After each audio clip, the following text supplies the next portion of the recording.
Daniel chapter 1. Daniel chapter 1. I hope everybody's there. I call this What's for Supper? And hopefully you'll see what that's all about as we go through the text here. So I've got a list of rules here from the Coronary and Ulcer Club. Is anybody a part of this club? Feel like I'm part of this club sometimes. 9 rules to be a part of the Coronary and Ulcer Club. Number 1, your job will come first. Everything else comes second. Number 2, Saturdays, Sundays, and holidays are fine working times to be in and around the office. There will be nobody else there to bother you. Number 3, always have your briefcase with you, even when you're not at your desk. This provides an opportunity to review completely all the troubles and worries from your day. Number 4, never say no to a request. Always say yes. Number 5, accept all invitations to meetings, banquets, committees, and everything. Number 6, all forms of recreation are a waste of time. Number 7, never delegate responsibility to others. Carry the entire workload yourself. Number 8, if work calls for traveling, work all day and travel at night to keep appointments you've made for 8 the next morning. Finally, number 9, no matter how many jobs you're already doing, remember, you can always take on more. That sound familiar to anybody? You ever have a big long list of rules that you just wish you didn't have to follow? Well, today we're going to be looking at the life of Daniel. We're going to be in chapter 1, and there's a list of rules here that Daniel's going to follow, and we're going to pick up on what he's doing. But Daniel chapter 1, this isn't a super long chapter, so we're going to read this. This isn't a whole lot longer than anything else we've read. So we're going to read this first chapter this morning and see what God has in store for us in the book of Daniel. Daniel chapter 1. In the 3rd year of the reign of Jehoiakim, king of Judah, Nebuchadnezzar, king of Babylon, came to Jerusalem and besieged it. And the Lord gave Jehoiakim, king of Judah, into his hand with some of the articles of the house of God, which he carried into the land of Shinar, to the house of his God, and he brought the articles into the treasure house of his God. Then the king instructed Ashpenaz, the master of his eunuchs, to bring some of the children of Israel and some of the king's descendants and some of the nobles, young men in whom there was no blemish, but good-looking, gifted in all wisdom, possessing knowledge and quick to understand, who had the ability to serve in the king's palace, and whom they might teach the language and literature of the Chaldeans. And the king appointed for them a daily provision of the king's delicacies and of the wine which he drank, and 3 years of training for them, so that at the end of that time they might serve before the king. Now from among those of the sons of Judah were Daniel, Hananiah, Mishael, and Azariah, to whom the chief of the eunuchs gave names. He gave Daniel the name Belteshazzar, to Hananiah Shadrach, to Mishael Meshach, and to Azariah Abednego. But Daniel purposed in his heart that he would not defile himself with the portion of the king's delicacies, nor with the wine which he drank. Therefore he requested of the chief of the eunuchs that he might not defile himself. Now God had brought Daniel into the favor and goodwill of the chief of the eunuchs. And the chief of the eunuchs said to Daniel, I fear my lord the king, who has appointed your food and drink. For why should he see your faces looking worse than the young men who are your age? Then you endanger my head before the king. So Daniel said to the steward whom the chief of the eunuchs had set over Daniel, Hananiah, Mishael, and Azariah, please test your servants for 10 days and let them give us vegetables to eat and water to drink. Then let our appearance be examined before you, and the appearance of the young men who eat the portion of the king's delicacies, and as you see fit, so deal with your servants. So he consented with them in this matter, and he tested them 10 days. At the end of 10 days, their features appeared better and fatter in flesh than the young men who ate the portion of the king's delicacies. Thus the steward took away their portion of delicacies and the wine that they were to drink, and gave them vegetables. As for these 4 young men, God gave them knowledge and skill in all literature and wisdom, and Daniel had understanding in visions and dreams. Now at the end of the days, when the king had said that they should be brought in, the chief of the eunuchs brought them in before Nebuchadnezzar. And the king interviewed them, and among them all, none was found like Daniel, Hananiah, Mishael, and Azariah. Therefore they served before the king. And in all matters of wisdom and understanding about the king examined them, he found them 10 times better than all the magicians and astrologers who were in all of his realm. And thus Daniel continued into the 1st year of King Cyrus. So today God wants you to see God working in Daniel's life. How many of you, as we read that, noticed the hand of God working in the life of Daniel? Now remember, in the intro to Daniel, I said that this whole book, the theme of this book is going to be the man behind the curtain. And as we study this first chapter of Daniel, did you notice how many times it said God did, God brought, God allowed, God did? Did you notice those things? And today we're going to see God working in the life of Daniel. And the three ways that we're going to see that God worked in Daniel's life. Number 1, verses 1 through 7, in Daniel's plight. There was a plight that Daniel found himself in, and God's going to work through that. Second way we're going to see God working in verses 8 through 14 is in Daniel's purpose. There's a purpose that Daniel's going to have. He's going to make to himself, and God's going to work through that. And finally, in verses 15 through 21, Daniel's payoff. Does this all work out in the end for Daniel? How does God work in Daniel's life to make it all work out? What's the payoff? So we're going to look at these things. So as we start to study this, the plight that Daniel finds himself in. So as we studied last week, or 2 weeks ago as it were, the life of Daniel, he finds himself maybe about the age of 15, 16 years old or so. We don't exactly know exactly how old Daniel was when he was taken captive here. It says that he was taken captive. It's about 605 BC when Nebuchadnezzar is going back through the land of Jerusalem. He found out Daddy died. He was in Egypt, so he goes back to Babylon, finding out that his dad had died. And as he goes through Jerusalem, he goes through the land of Judah, he roughs them up a little bit, and he takes away some of the wisest people, the best people, the choice, the cream of the crop. Scholars tend to think it's around 100, 120 of these boys. And among these boys that Nebuchadnezzar takes is a young man named Daniel. And this is what we read about in these first few verses here. So imagine this plight that Daniel finds himself in. He's probably 15, 16 years old or so. So he's lived for the first, some of the best years of his life in Israel under the law of God with his folks, whatever. I mean, that's fine. Can you imagine having your life flipped upside down all of a sudden? Now you're taken captive. You're no longer with mom and dad. You're no longer with your friends, your schoolmates, your buddies. You're brought into a whole new land, a whole new structure, a whole new everything. You don't know how to work. You don't know how to function. You don't know what to do. I don't always like going to other people's houses because I don't know what to do. Do you take your shoes off when you come in? Can I just raid your fridge? Do I put my feet up? Where do I sit? Where's the bathroom at? Sometimes you just don't know what it's like. Or you get a new job, you don't know where to park, you don't know what the rules are, you don't know when you can take a break. You just don't know stuff when you start something new, and it can be kind of daunting.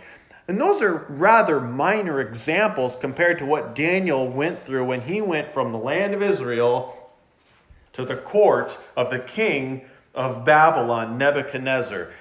Unbelievable, unheard of. I can't even begin to imagine what that was like at that age for him. And did you notice in verse 2 what it said here? Who is it that allowed for these things to happen? And the Lord gave. Who was in control of this the whole time?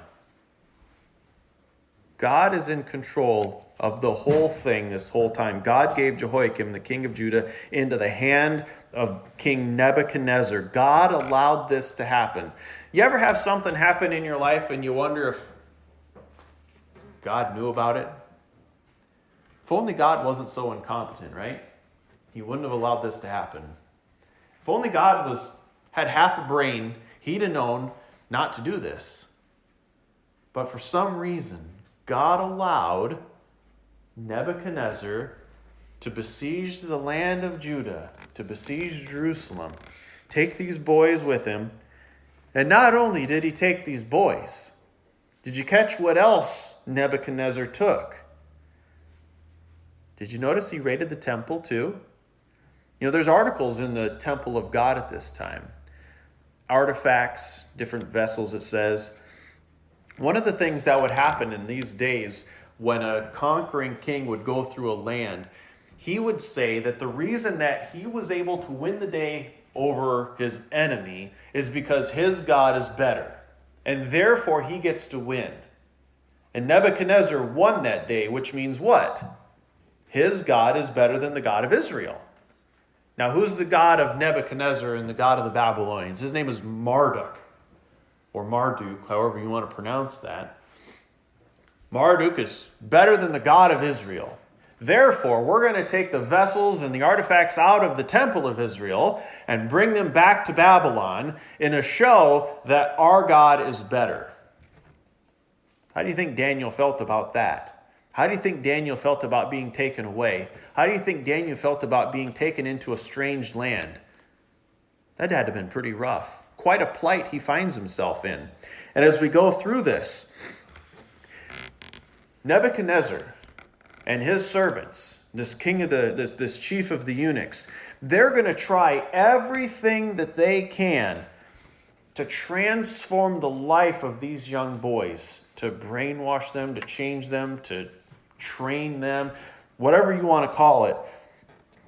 There's a list here that I have of some of the different things to make things challenging, for Daniel. Number one, he's in a new location. He's gone from Israel to Babylon. He has a new king. No longer is it Jehoiakim or any of the sons of David who are now in charge. It's now King Nebuchadnezzar. He no longer has the law of God that he is to be governed by. It's now the law of Nebuchadnezzar. He has a new God. No longer is it the God of Israel. It's now Marduk who is the God of the land. And now we're going to get to some of these interesting ones. And we're going to get to some of the heart of some of this here. Nebuchadnezzar and his crew want to give a new menu to Daniel.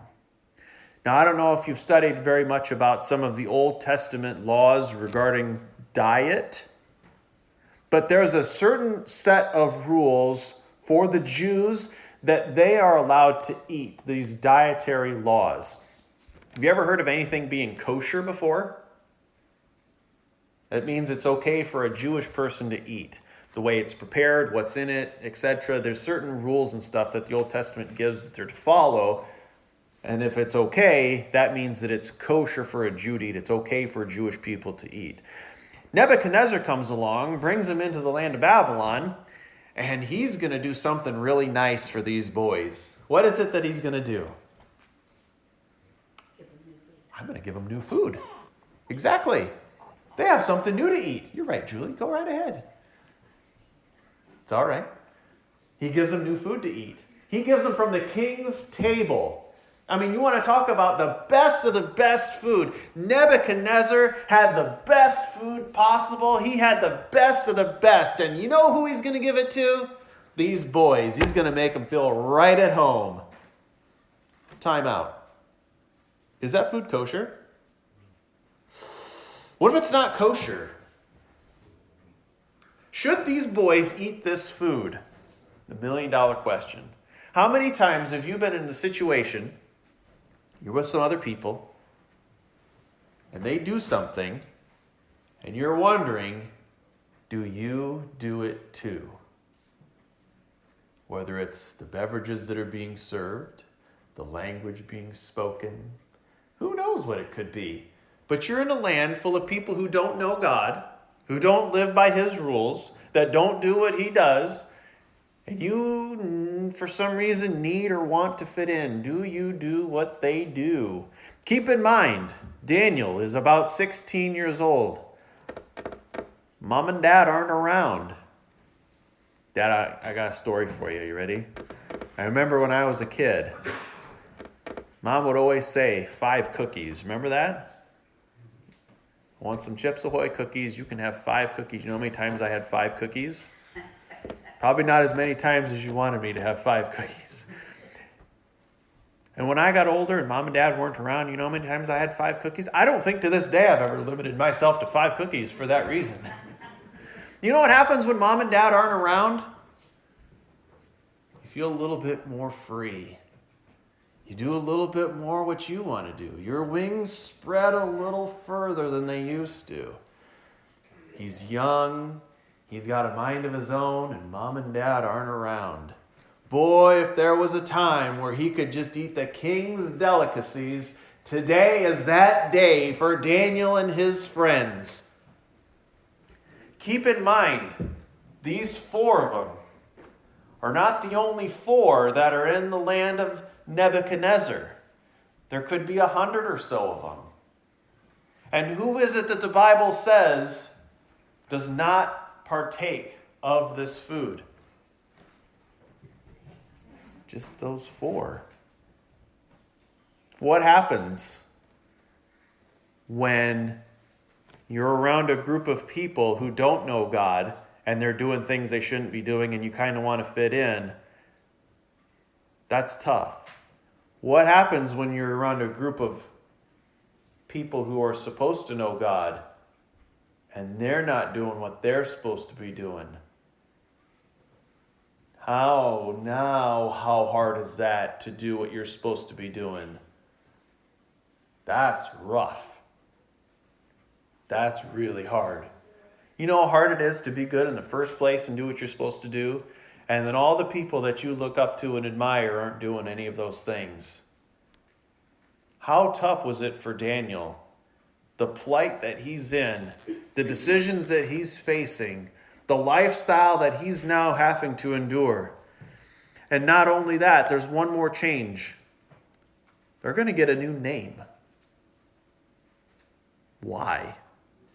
I mean, who cares? It's not like they're dogs or something. Sometimes you go to an animal shelter and, you get to rename the dog when you come home, okay? They're not dogs. Why are they getting new names? Have you ever noticed why people change their names? When I was in Ames working at the store, here's Eleanor, finally a Fairway story, right? So there was this Asian guy that would come in and he owned one of the Asian restaurants in town, and he'd come in and he'd buy a bunch of stuff. You know what his name was? Joe. Asian guy. Why did we call him Joe? Because he's fitting in.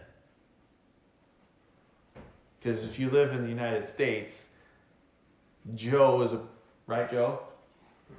It's common old Joe. It's common old Joe. If I ever moved to China or something, I don't think I'd stick with Josh. You kind of fit in, right? What was Nebuchadnezzar trying to do with these boys? He was trying to thoroughly indoctrinate them through and through to no longer be Jewish. They were going to be through and through Babylonian. Did you notice that? From the change of the location, you're now Babylonian. The change of the king, you're now Babylonian. The new God, you're going to not serve God of Israel anymore. You're going to serve Marduk because you're Babylonian. This menu, you're going to eat my food, not your food, because you're now Babylonian. And in fact, you're going to be so Babylonian, you're not even going to be called Daniel anymore. You're not even going to be called Michelle anymore. You know what happened when they would say the name Danielle or Michelle or any of these other names? Every one of those names was a Jewish name. They all had E-L at the end of it or I-A-H at the end of it. And every time you said that name, you would be reminded of the God of Israel. And you know what? You're no longer serving the God of Israel. You're now going to be serving the God Marduk. And so we're going to change your name so that every time we say your name, we're going to now think of the God of Marduk. So every one of these names, Belteshazzar, Shadrach, Meshach, and to bed we go, if you read this story to your kids at night,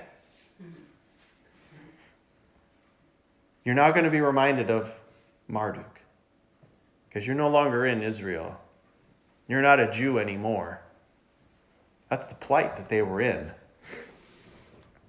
So what did Daniel do? He now has this decision to face.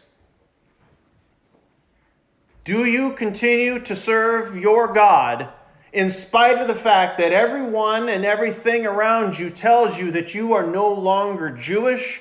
You're no longer living in Israel. You no longer serve that God. You are not even going to be called by that name anymore. Everything about you is so radically different and transformed. And you just need to go with the flow, don't you? You just need to keep up with traffic. But we see God working in Daniel's life. by bringing him to this place. We also see God working in Daniel's life in the purpose that Daniel's going to find. Here in verse 8 it says this, "But Daniel purposed in his heart that he would not defile himself with the portion of the king's delicacies." In verse 9, we see God working in his life. He says this, "Now God had brought Daniel into the favor and goodwill of the chief of the eunuchs." Do you notice God working behind the scenes? Do you notice God working behind the scenes in your life? Do you see him doing things? Do you see him working? Do you see him accomplishing things? It's not necessarily because Daniel was better looking than the rest of them, because they were all good looking. It's not necessarily maybe because Daniel was more intelligent than the other ones, because they were all intelligent. That's why they were all there, because they were all this way. How was it that Daniel was able to find favor and goodwill with the chief of the eunuchs? Answer: God. God did it. And Daniel had to purpose in his heart that he was not going to defile himself. In spite of the fact that all of his buddies were doing this, there was only 4 of them there that stood. Just 4. You know how hard it is to stand when everybody else is sitting? Believe me, it's tough. When everybody else is sitting down and you get to stand for the Lord, and everybody's looking at you, everybody's wondering why you're weird, everybody's wondering why you're doing what you're doing. Daniel had to purpose in his heart. When's the last time you purposed in your heart that you were not going to defile God? You know, a lot of times we say, you know what, I just don't know if I'm going to do that anymore. Lord, help me just not to do that anymore. And we just kind of hope for the best. It's easier to ask for forgiveness than permission, right? But when have you really sat down and you purposed in your heart that you are not going to do this thing, or that you are going to do that thing, and you've purposed in your heart that this is the way that I'm going to live, even if everybody else around me is going to defile God, I am not going to, because it's the right thing to do. When was the last time you purposed in your heart like this, like Daniel did? It had to have been a tough thing for him in that day.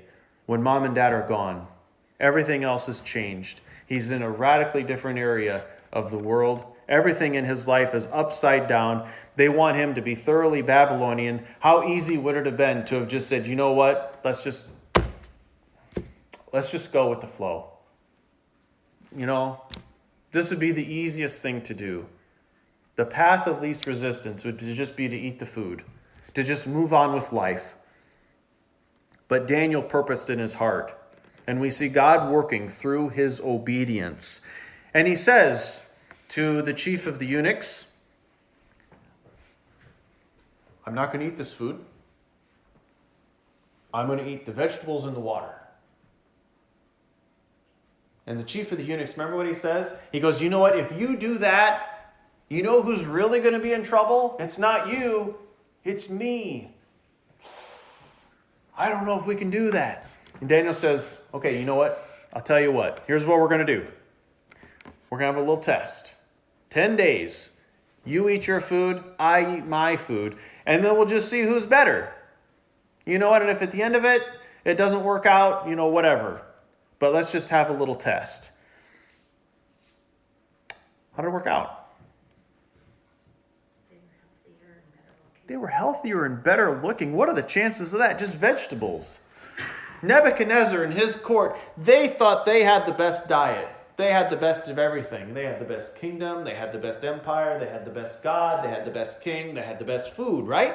Everything about them was so much better. And you want to eat what? Vegetables? And you just want to drink water? They probably thought that was an easy one. All right. Dummies. Okay. I wonder if God can pull this one off. I wonder if God can work in the middle of something like this. I wonder if God can, make them healthier. I wonder if God is able to do what he says that he can do. When he gave these dietary laws to the Israelites, was he just making their life miserable, or did you think he actually had something up his sleeve? I think he actually had something up his sleeve. I think he knew what he was doing. I don't think God made a mistake when he gave these laws to these Israelites. And so at this end of this time, at the end of the 10 days, their features appeared better and fatter in flesh than all the young men who ate of the portion of the king's delicacies. Thus the steward took away their portion of delicacies and the wine that they were to drink and gave them vegetables. And we see the payoff. They appeared better. They had goodwill now. They were seen as reliable. They were seen as intelligent. They were seen as everything that they looked like they could be. They might actually be this now. And for years and years and years, God was able to use this small thing of the dietary laws for some big things for the years to come. Somewhere Jesus tells us that if you're faithful with the little things, you're going to be faithful with the big things. And some of us can't quite figure out why we're not given big things to take care of, big things to do. This happens at work all the time. You know, we get these new kids in and we say, go carry out groceries. And sometimes they're like, I'm not just going to carry out groceries. I want to go back and work in produce. You know, I want to go back and work in the dairy. I want to go do this. I want to. You know what we always say? Go carry out the groceries. Why are we such a stickler on that? Is it because I don't want to carry out groceries myself? A little bit. But what's the point? Carrying out groceries is a little thing. I mean, you don't have to be too smart to figure this one out. But if you can be faithful in something like that, maybe, just maybe, you might be faithful enough to handle life in the produce department. But I want to know just how faithful you're going to be with something kind of little before I decide on what to do with you in the big picture. Daniel and his buddies were faithful in a very little thing. Eating. What are they going to eat? Of all of the things that they could have rose a stink about, they chose food. You ever figure out why they wanted to choose food? They could have said, we're not going to change our name.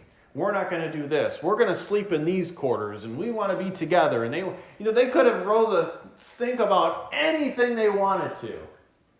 They chose food. Did they prove themselves with a little thing?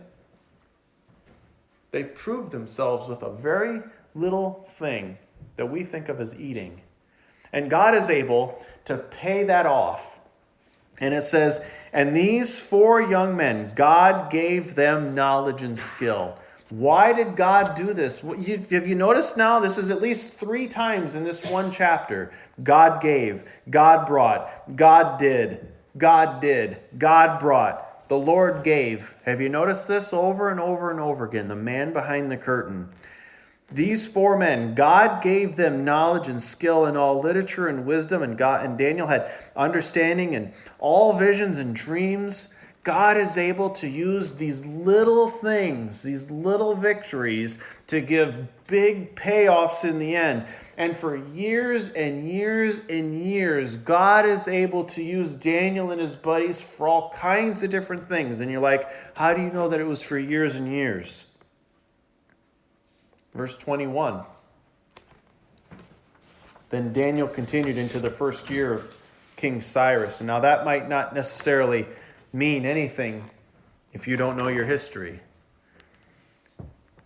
So the year that we started this, the 3rd year of the reign of Jehoiakim, king of Judah, Nebuchadnezzar, king of Babylon, came to Jerusalem and besieged it.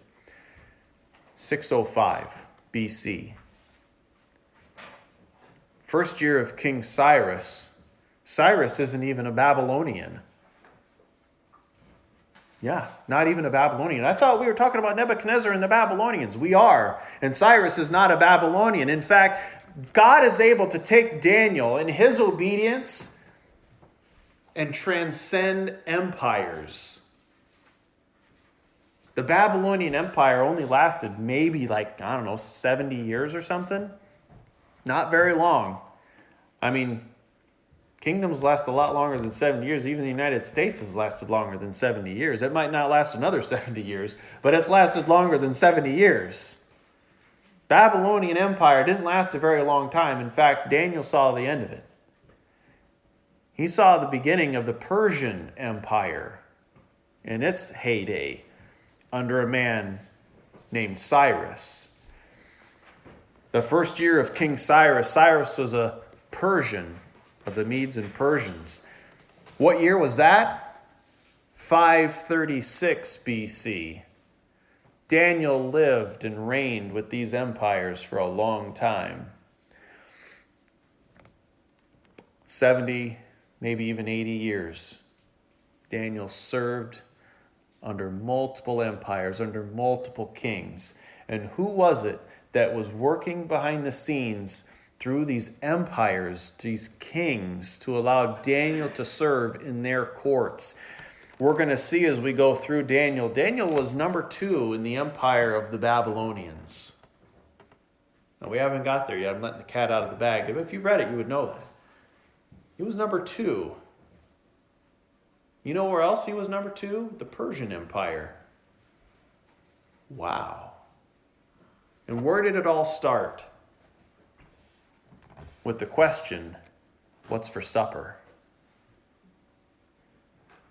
He purposed in his heart that he was not going to defile his God, in spite of the fact that mom and dad weren't around, in spite of the fact that he was young, in spite of the fact that everybody else was eating the king's delicacy, in spite of the fact that they changed his name, in spite of the fact that he was in a different land, in spite of the fact that the odds were stacked against him, Daniel purposed in his heart that he was going to follow God and that nobody was going to stop him.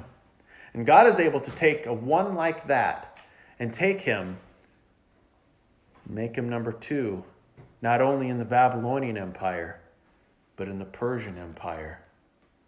So let me ask you this. What is God doing in your life? And where do you need to be obedient?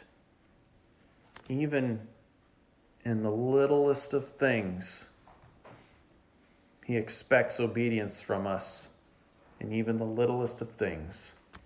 Let's pray.